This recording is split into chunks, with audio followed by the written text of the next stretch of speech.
오늘은 하나님 마음에 합한 사람 10번째 회개자 다윗이라는 제목으로 말씀을 나누도록 하겠습니다. 우리는 지난 주일 범죄자 다윗이라는 제목으로 다윗의 인생에서 가장 큰 오점을 남긴 사건을 살펴보았습니다. 그것은 바로 밧세바를 범한 사건이었습니다. 이 일로 인하여 다윗은 간음죄, 살인죄, 절도죄를 짓는 결과를 가져왔습니다.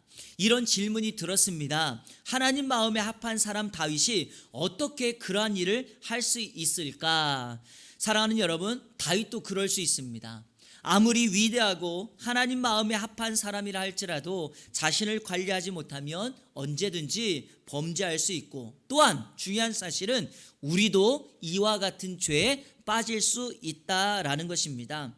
하나님께서는 나단 선지자를 보내서 다윗의 죄를 책망하셨습니다. 그리고 다윗은 나단을 통하여 죄를 지적받았을 때 위대하게도 자신의 죄를 인정하고 철저하게 하나님께 회개하였습니다. 그리고 그 결과는 하나님의 용서를 경험합니다.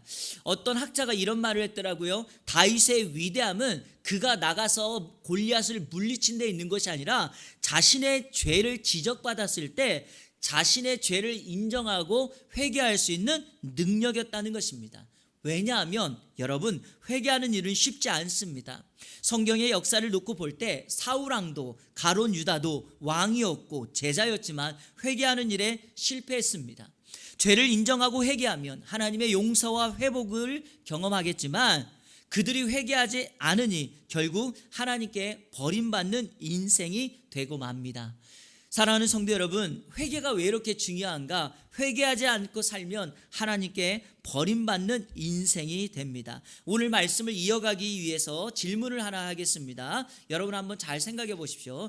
다윗이 왕궁이 아닌 사울에게 쫓기는 광야에 있었다면 이와 같은 밧세바를 범하는 죄를 범하였을까라는 질문입니다. 다시 말해서 왕궁이 아니라 사울에게 쫓기고 있는 광야에 있었다면 다윗이 밧세바를 범하였을까요? 아닙니다. 맞습니다, 여러분. 지난주에도 말씀드렸지만 다윗의 죄는 단순한 정욕의 문제가 아니었고요. 다윗이 범한 죄는 다윗의 성공과 함께 점층적으로 쌓인 결과물이었습니다. 다시 말하면 그가 승리 뒤에 찾아오는 그 교만함을 자신의 죄악으로, 영적인 나태함이 죄악으로 나타난 결과였습니다. 제가 책을 읽다가 스크랩을 많이 해두는데요, 그 스크랩에 해둔 내용 중에 이런 글이 있었습니다. 중국 춘추 전국시대의 강대국 중에 하나가 바로 오나라입니다. 여러분, 중국의 과거에 위, 촉, 오 아시죠? 그런 나라 중에 오나라가 있었는데 이 오나라가 약한 월나라에게 멸망을 당합니다. 그 옆에 있던 위나라의 문우왕이 신하들에게 묻습니다. 어떻게 해서 저렇게 강하였던 오나라가 쉽게 멸망하였는가? 그랬을 때 그 질문을 받았던 신하 중에 이극이라는 사람이 이렇게 답을 했습니다. 싸울 때마다 계속 이겼기 때문입니다. 그러면서 이어서 이렇게 말합니다. 나오나요? 자, 우리 한번 읽어볼까요? 여러 차례 계속 이기게 되면 그 나라의 임금은 반드시 교만해집니다. 그래서 걸핏하면 전쟁을 일으켜 백성들의 삶이 피폐해지기 마련입니다. 이러고서도 망하지 않는 나라는 어디에도 없습니다. 여러분, 다윗이 그랬습니다. 승승장구하고 나가는 전쟁마다 대승을 거두고 결국에 그가 다스리는 나라는 강성해졌고 그의 통치를 받는 백성들의 삶은 태평성대를 누리게 됩니다. 그러자 성공자 다윗에게 영적인 틈이 생기게 되고 그는 전쟁에 나가지 않아도 된다는 교만이 몰려왔고 결국에 성에 남아있다가 밧세바를 범하는 끔찍한 죄악을 저지르게 됩니다. 여러분, 성공 뒤에 찾아오는 우리의 영적 관리를 잘 하셔야 됩니다. 기도응답 받았으면은요, 그 기도응답 받은 다음이 중요합니다. 내가 은혜를 크게 받았으면 그 받은 은혜를 유지시켜 나가는 게 중요하다는 사실입니다. 놀라운 사실은 다윗이 그렇게 하나님 앞에 큰 죄를 저질렀지만 다윗은 하나님 앞에 회개할 줄 아는 사람이었고, 다윗의 회개를 하나님께서 기뻐하셨고, 그가 하나님 마음에 합한 사람을 지속적으로 유지할 수 있는 힘과 능력이 되었습니다.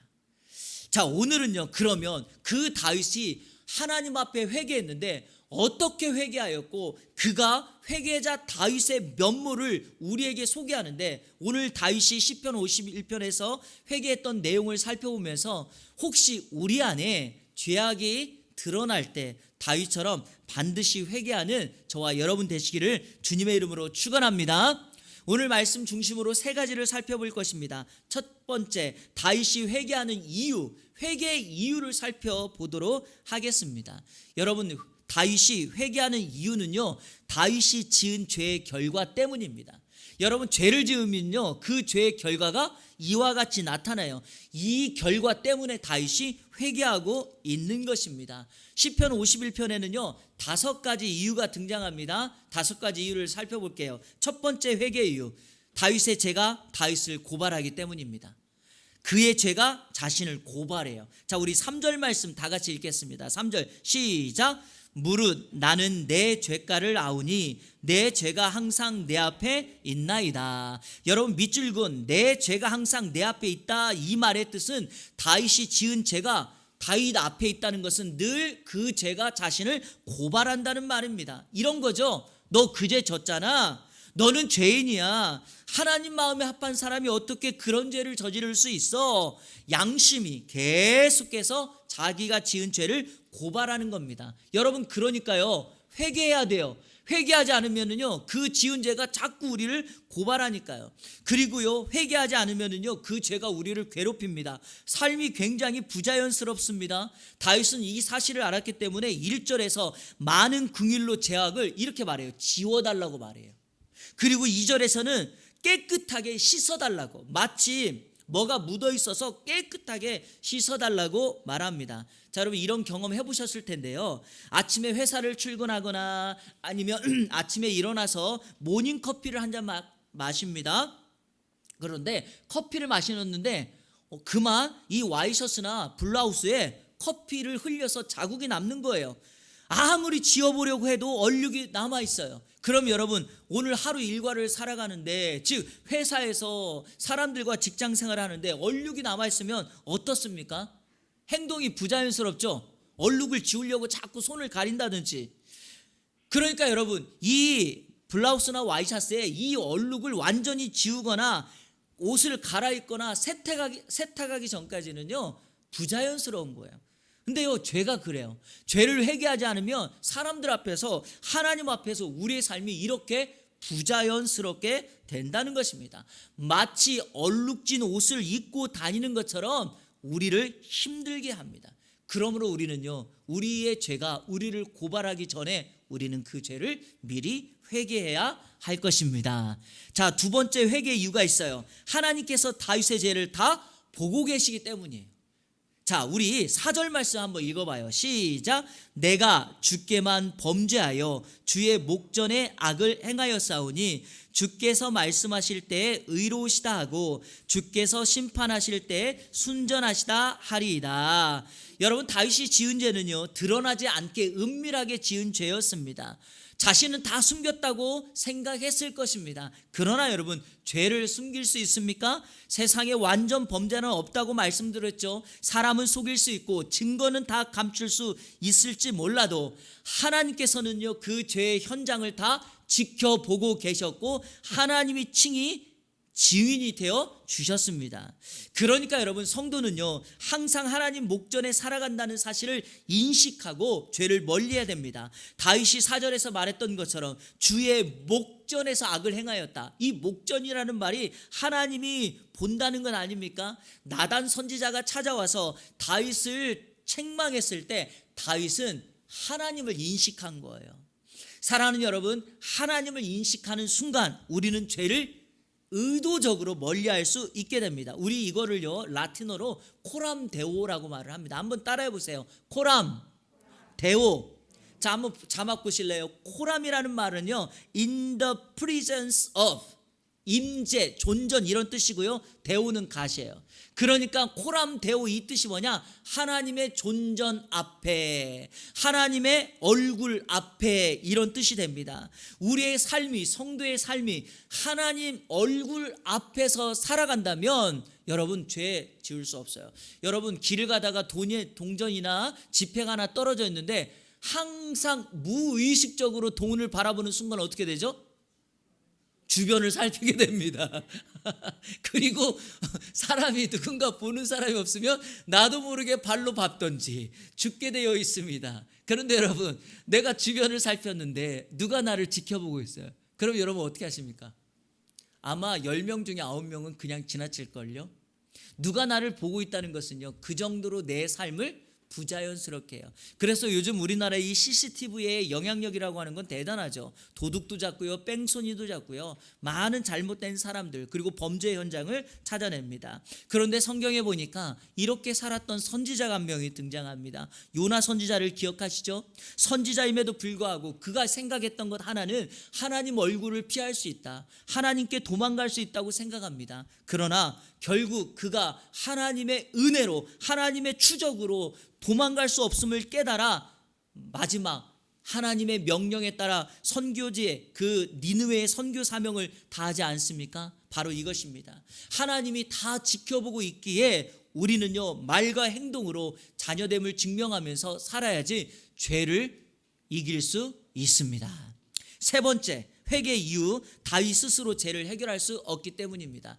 만약에 여러분 우리가 죄를 지었는데 우리가 그 죄를 스스로 해결할 수 있다면 여러분 죄짓고 해결하고 죄짓고 해결하고 이런 과정을 거치면 될 텐데, 사람은요 스스로 죄 문제를 해결할 수 없는 제한적이고 한계를 가진 사람입니다. 우리는 스스로 죄를 해결할 수 없기 때문에 누군가의 도움을 받을 수밖에 없는데 바로 그 누군가가 우리 주님이시죠. 5절을 한번 읽어보겠습니다. 내가 죄악 중에서 출생하였으며 어머니가 죄 중에서 나를 잉태하였다. 다윗이 이렇게 고백하는데 이게 무슨 의미인지 아시겠어요? 나는 태어날 때부터 뭘 가지고 태어났다? 죄를 가지고, 죄성을 가지고 태어났다.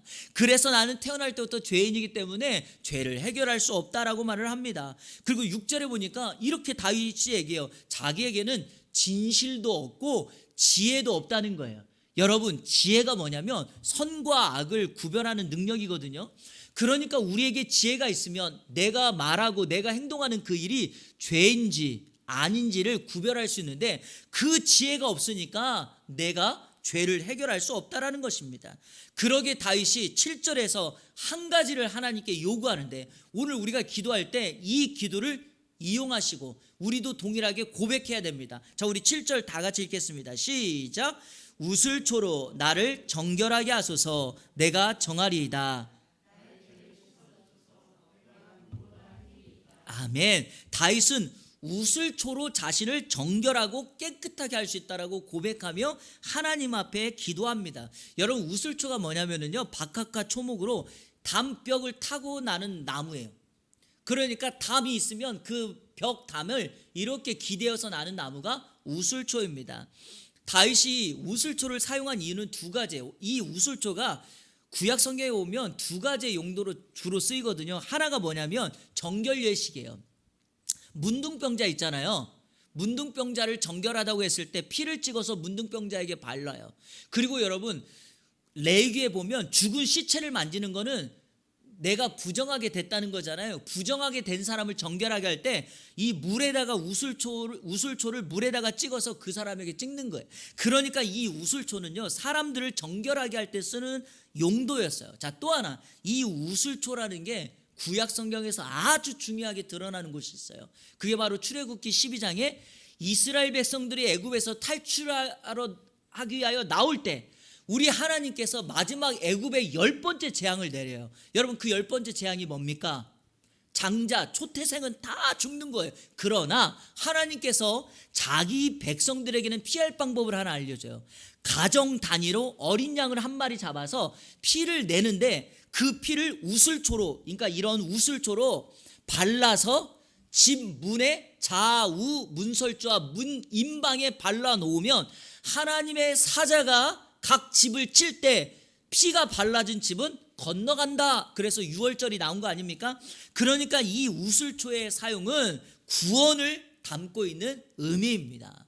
다윗이 왜 우슬초로 자기를 용서해달라고 기도했을까요? 하나님 앞에 이렇게 기도하는 겁니다. 하나님, 나를 정결하게 깨끗하여 달라고 기도하고 있는 겁니다. 자, 또 하나, 깨끗하게만 할 것이 아니라 완전히 나를 자유하게 해방시켜 달라고, 구원해 달라고 요청하고 있습니다. 그러니까 여러분, 우슬초의 기능이 정결과 구원이라면 이 우슬초가 상징하는 것을 우리는 기억할 수 있습니다. 그게 바로 뭔가요? 십자가죠. 여러분, 십자가는 예수 그리스도의 구속을 담고 있습니다. 그러니까 십자가를 믿고 십자가의 은혜를 경험하는 사람은 두 가지를 경험하는 겁니다. 예수 그리스도께서 그 십자가 위에서 피 흘려 죽으신 것은 첫 번째, 우리의 죄악을 깨끗하게 뭐하기 위하여? 예수 그리스도의 보혈로 씻기 위하여. 자, 두 번째는요, 죄만 씻는 것이 아니라 죄의 종로를 타고 있고 사단의 종로를 타고 있던 우리를 완전히 해방하여 자유를 주신 거죠. 그래서 우리가 예수 그리스도를 믿는다는 것은 그분의 십자가의 공로를 믿는 것이기 때문에 우리는 정결하게 될 뿐만 아니라 죄로부터 해방받게 된 것이죠. 여러분, 주일이라고 하는 날은요, 날마다 이 십자가의 공로를 선포하는 날이에요. 우리가 일주일 동안 살면서 정말 이 세상에서 죄악의 바다에서 우리가 세상 사람들과 함께 살았지만 때로는 그 속에서 영향력을 끼치지 못했을 때 오늘 주일 예배를 드리며 다시 한번 하나님의 십자가의 구속과 그 은혜와 그 자유를 주님 앞에 고백하는 겁니다. 우리는요, 죄를 회개해야 될 이유가 바로 여기 있는 거예요. 우슬초의 은혜가 이번 한 주가 저와 여러분 가운데 임하기를 주님의 이름으로 축복합니다. 네 번째 회개 이유, 죄는요 다윗의 기쁨을 빼앗아가 버렸어요.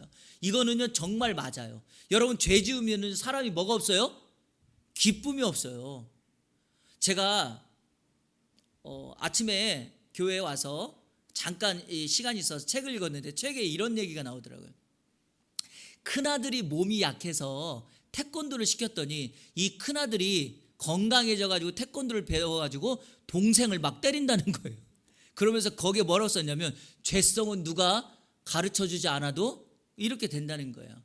결국에 힘이 생겼더니 그 힘으로 죄를 짓고 그 가정의 기쁨이 사라지게 된다라는 것입니다. 맞습니다, 여러분. 죄를 지으면 우리 안에 담겨있던 이 기쁨과 이 즐거움이 사라집니다. 그래서 다윗은 하나님께서 자신의 뼈를 꺾었다고 표현합니다. 꺾었다.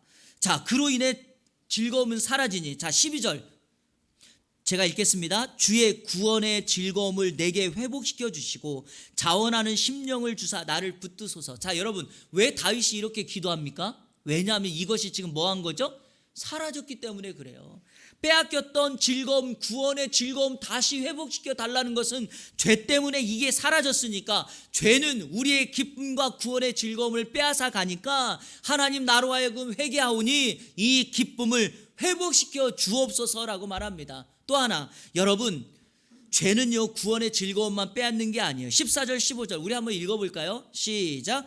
하나님이여, 나의 구원의 하나님이여, 피 흘린 죄에서 나를 건지소서. 내 혀가 주의 의를 높이 노래하리이다. 주여, 내 입술을 열어주소서. 내 입이 주를 찬송하여 전파하리이다. 아멘. 여러분, 다윗이 지은 죄는요, 다윗이 시인으로서 예배자로서 하나님을 노래하고 찬양했던 것을 다 빼앗아가 버렸습니다.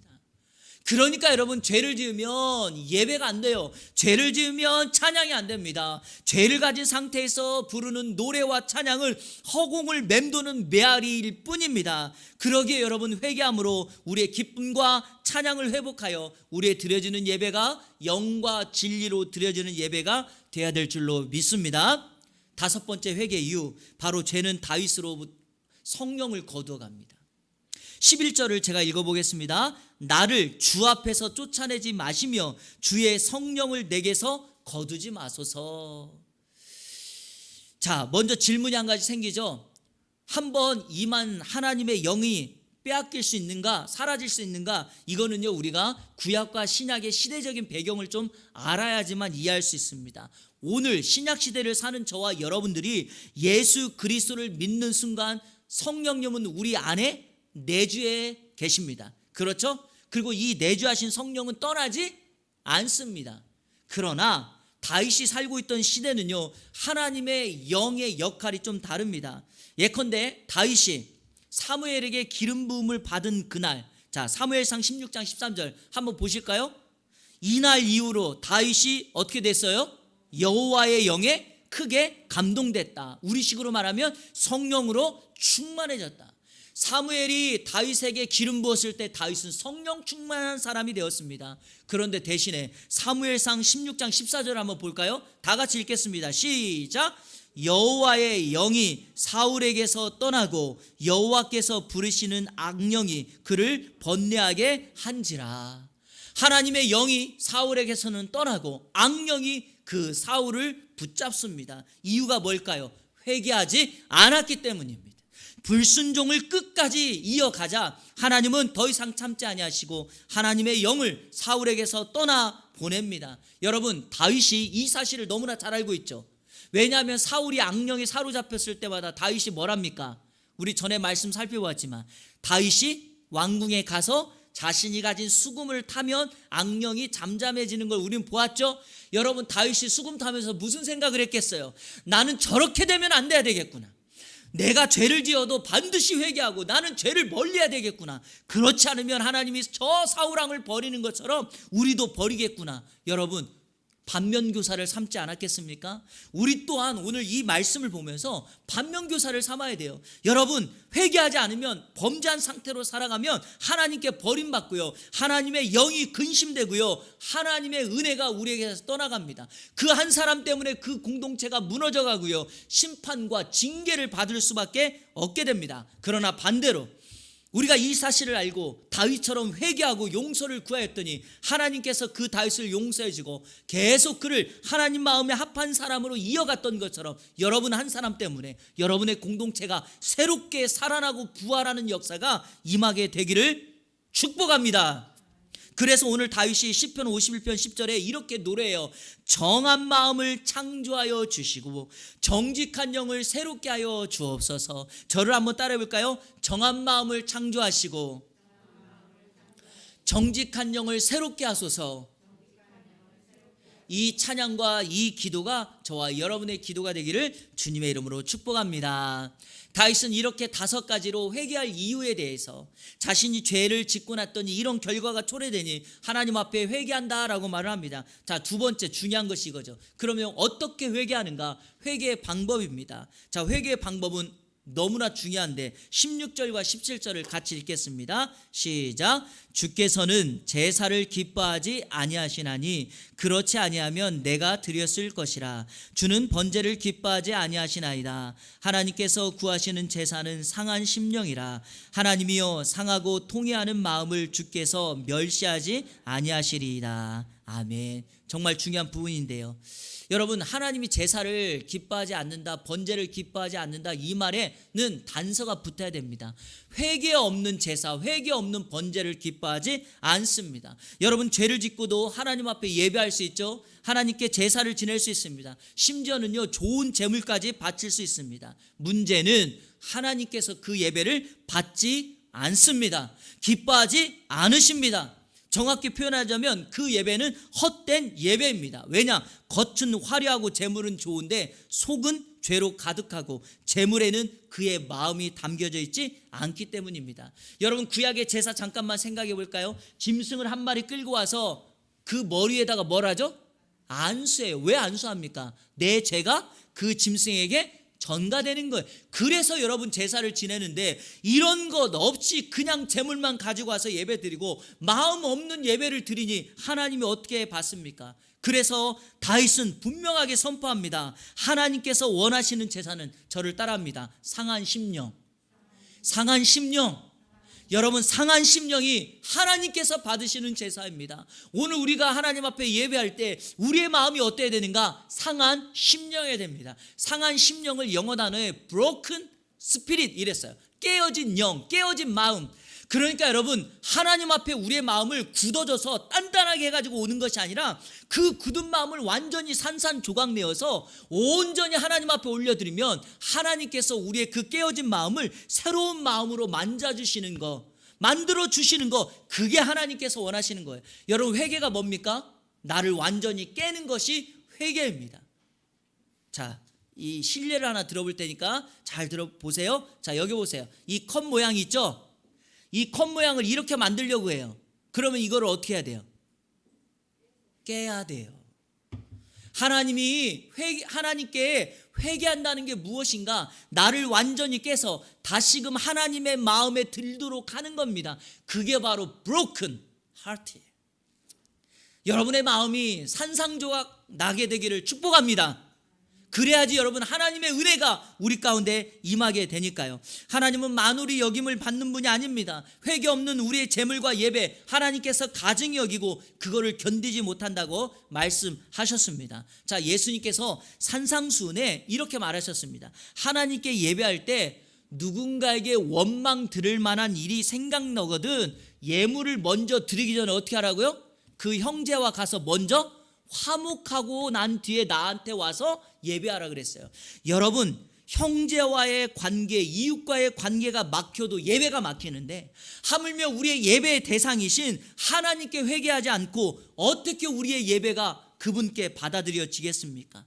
그러므로 오늘 이 시간 축복하기는 깨어진 마음으로 살아계신 하나님 앞에 참된 예배와 제사를 지내는 우리 이 안에 모든 성도님들 되시기를 주님의 이름으로 축복합니다.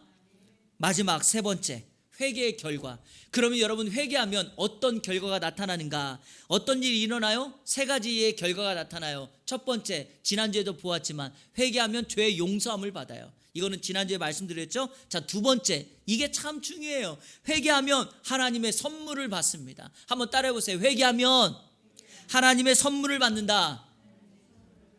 사무엘하 12장 24절 25절에 보면은요, 다윗과 밧세바의 간음으로 인하여 태어난 아이가 죽습니다. 그 죽음으로 사건이 끝나는 게 아니라 하나님께서 다윗과 밧세바를 위로하사 그 가정에 아들을 한 명 줘요. 그 아들의 이름이 뭘까요? 솔로몬이에요. 솔로몬인데 하나님께서 이번에도 나단 선지자를 보내서 그 가정을 축복하라고 말하면서 이렇게 얘기해요. 솔로몬을 아는데 나단 선지자가 가서 이 솔로몬의 이름을 여디디야라고 할 것이다, 이렇게 이름을 줘요. 여러분 따라해 보세요. 여디디야. 이 말의 뜻이 뭐냐? 하나님께 사랑을 입은 자.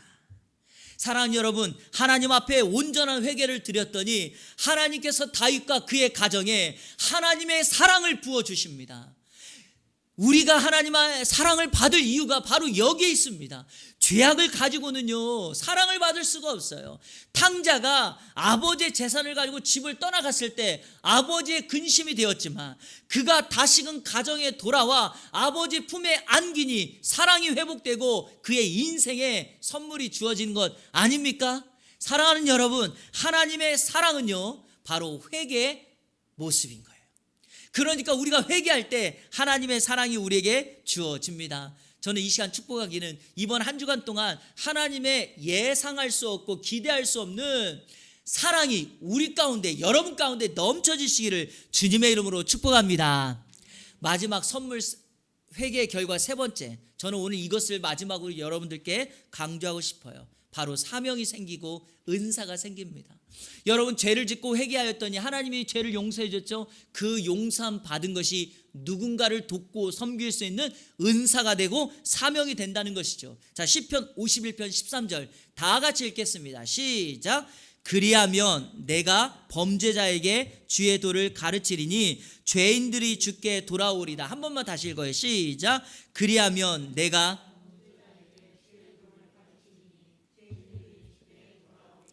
아멘. 여러분 어때요? 다윗이 이렇게 고백합니다. 내가 회개하고 회복되면 내가 그것을 범죄자에게 가르치면 죄인들이 주님께 돌아오게 됩니다. 여러분, 회개하기까지는 참 마음이 아프고 힘들어요. 하지만 회개하고 상처를 치유받으면 그 상처가 별이 된다는 사실을 아십니까? 반짝반짝 세상을 빛낼 수 있습니다. 누군가의 잘못과 아픔과 고통 가운데 있는 사람들을 돕고 섬길 수 있는 기회가 될 수 있습니다. 여러분, 이게 속담이 좀 그래서 사용해도 되나 모르겠는데, 이게 호레비 마음은 호레비가 알고 과부 마음은 과부가 안다고, 그 상황을 만난 사람이 그 아픔을 치유할 수 있죠. 맞습니다, 여러분. 그래서 제가 여러분을 축복하고 싶은 것은요, 여러분의 아픔과 상처가 그 상처와 아픔으로 끝나면 안 됩니다. 내가 예수를 오랫동안 믿었건 믿은 지 얼마 안 됐건 내가 경험한 은혜, 내가 회복된 은혜를 누군가에게 증거할 수 있고 나눌 수 있습니다. 그럴 때 우리는 별처럼 빛나게 되고 그게 사명이 될 수 있습니다. 오늘 말씀을 마치면서 이렇게 살아가신 한 분을 여러분에게 소개하고 싶습니다. 미국의 고든 맥도날드 목사님이에요. 사진 보이십니까? 이분이 얼마나 유명하신 분이냐면 목회자로, 신학교 교수로, 베스트셀러 작가로 정말 유명하신 분이에요. 신학교라는 곳에 딱 들어가면 우리가 몇 가지 읽을 책이 있는데 그 중에 대표적인 책이 바로 내면 세계 질서와 영적 성장이라는 책이에요. 이분이 그 저자예요. 내면 세계의 질서와 영적 성장. 대단하신 분이에요. 그런데 여러분, 1987년 인생과 목회 가장 큰 성공을 이루고 있을 때 이 목사님이 성적 범죄에 빠지게 돼요. 모두에게, 전 세계에 충격을 주는 사건이 되었습니다. 만약에 이 목사님이 한국 목회자였다면 어떻게 됐을까요? 아마 변명하고 거짓말하고 죄를 인정하지 않고 아마 교회 쫓겨나도 그 옆에다가 개척하고 이렇게 했을 거예요. 왜냐하면 우리 한국 교회는 이런 일이 너무 많아요. 그런데 이 목사님은 어떻게 했나? 자신의 죄를 인정하고 모든 자리에서 물러나요. 그리고 치유와 회복을 위하여 3년 동안이나 자기 자신을 훈련해요. 철저하게 낮아져요. 사역을 하는 게 아니에요. 자기 자신을 돌아봐요. 하나님과 1대1로 서요. 기도의 자리, 예배의 자리를 지키며 하나님의 용서와 은혜를 구해요. 그 과정에서 그분이 느낀 마음을 이렇게 적었어요. 자, 읽어볼까요? 시작. 나도. 자, 여러분 이거를 기억하셔야 돼요. 우리 다 실패할 수 있어요. 여러분 실패를 하지 말라는 게 아니라 실패할 수 있습니다. 그러나 그 실패를 어떻게 극복하느냐가 중요하죠. 자, 계속 읽겠습니다. 나도 모든 것을 잃은 경험이 뭔지 알고 있다. 그런 순간에는 당신을 믿어왔던 사람들이 당신을 떠나 다시는 나타나지 않게 되는 경우도 있다. 자, 별표입니다. 시작. 그러나 중요한 것은 그 실패의 순간에 하나님이 하시는 말씀이 무엇인지 귀 기울여야 한다는 것이다. 아멘. 여러분 목회자나 성도들이 성공하고 잘 나갈 때는 하나님의 음성을 듣는다고 막 외치다가 죄악을 범으면 귀를 닫습니다. 성공하면 귀를 닫습니다. 하나님의 음성, 잘못을 지적하는 하나님의 음성이 들려도 회개하지 않습니다. 그런데 여러분 이 목사님 말합니다. 그럴 때 우리는 집중하여 하나님의 음성을 들어야 된다고. 하나님이 그 실패의 순간에 나에게 뭐라고 말하는지 들어야 된다고. 여러분 그분이 회복되기 전에 했던 말을 한 번 더 읽어볼게요. 제가 읽어볼게요. 나는 그때 아내에게 말했다. 내가 다시 목사가 된다면, 내가 만약 다시 한 번이라도 말씀을 전하고 설교를 할 수 있게 된다면 나는 맨 먼저 마음을 다친 사람들에게 말씀을 전하겠다. 또 나는 아내에게 예배당 의자의 한 줄에 한 명씩은 정말 부서진 마음을 부여잡고 교회를 찾는 사람이 있음을 확신한다. 모든 사람들에게 희망의 말씀을 전할 것이다 다짐했어요. 맞아요 여러분. 3년 뒤에 이분이 회복됩니다. 놀라운 사실은 미국의 교회와 성도들이 이분을 다시금 목회자로 받아주십니다. 그리고 지금 약 30년이 지났어요. 회복된 이후에 이분은 지금 왕성하게 활동을 합니다. 그리고 그분은 자신의 회복을 경험한 걸 가지고 사람들을 섬기는 일에 헌신하고 있습니다. 제가 대표적인 실례를 하나 여러분들에게 말씀드리겠습니다. 미국의 제42대 대통령이 혹시 누군지 아십니까? 클린턴이에요. 여러분 클린턴 대통령이 루인스키라는 여인과 성 스캔들에 빠졌을 때 이 클린턴을 만나서 3년 동안 상담했던 사람이 누군지 아십니까? 바로 이 고든 맥도날드 목사님. 그분의 아픔이 별이 되어 한 나라의 위대한 대통령을 상담하는 그 사명을 감당하게 하였습니다. 사랑하는 여러분, 우리 언제라도 죄 지을 수 있어요. 우리 실패할 수 있습니다. 중요한 것은 나 다시는 죄를 짓지 않겠다라고 다짐하는 것이 아니라 내 지은 죄가 드러났을 때, 내 실패가 드러났을 때 하나님 앞에 담대하게 용서를 구하는 회개기도하면 하나님의 은혜가 임하게 될 줄입니다. 여러분 이번 한 주간 이 은혜를 붙들고 여러분의 아픔이 상처가 별이 되어 누군가를 돕고 섬기는 하나님의 사명자로 살아가시기를 우리 주 예수 그리스도의 이름으로 축원합니다.